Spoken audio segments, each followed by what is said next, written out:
Hey all, talking about building grit today.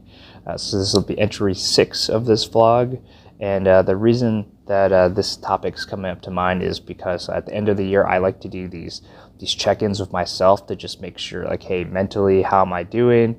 How am I feeling about my endeavors and how I've done this year?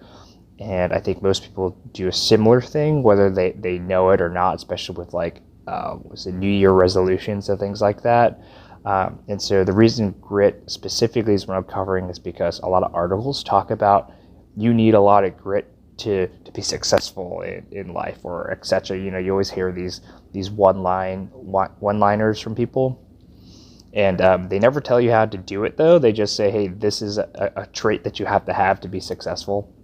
And so talking about grit today, I just want to break that cycle and give you some things I've learned from sales training that I've had earlier in my career, as well as just things that I picked up from reading books from different business coaches and watching their videos. So I think the first biggest thing that anybody can do is to deal with how they react to things on an everyday basis.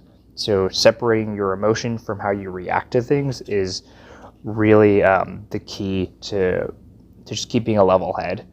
And this will go a long ways as a very small act that has a lot of big impact overall, because this is how a lot of people lose the upper hand in situations or lose like relationships or connections simply because they reacted kind of abruptly without taking thought and on how their reaction could lead to different consequences. So I think, again, that's emotion versus reaction. And to just, if you need a tip on how to do that, I usually just count to 5 or 10 in my head whenever something happens that either makes me really happy or really upset, where I can start getting blindsided by things. And I just take a step back and count to 5 or 10 if I need to.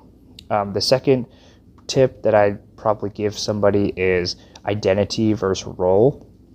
You know, you are yourself as a human, and you have these different roles in your life, whether that's a parent, you know, whatever your full-time is, or a founder for your side hustle. Like, you have these 3 roles that you kind of maintain mentally, and you just have to remember that these don't define you as a person, and having a rough time in any of these roles shouldn't affect how you feel emotionally. And so by checking those 2 things in, and you should be able to actually have a lot more grit in your life, because now you've separated yourself away from all of these different stressful events that could really like tear you down. Yeah, so Merry Christmas, and yeah, hopefully this helps and into your new year.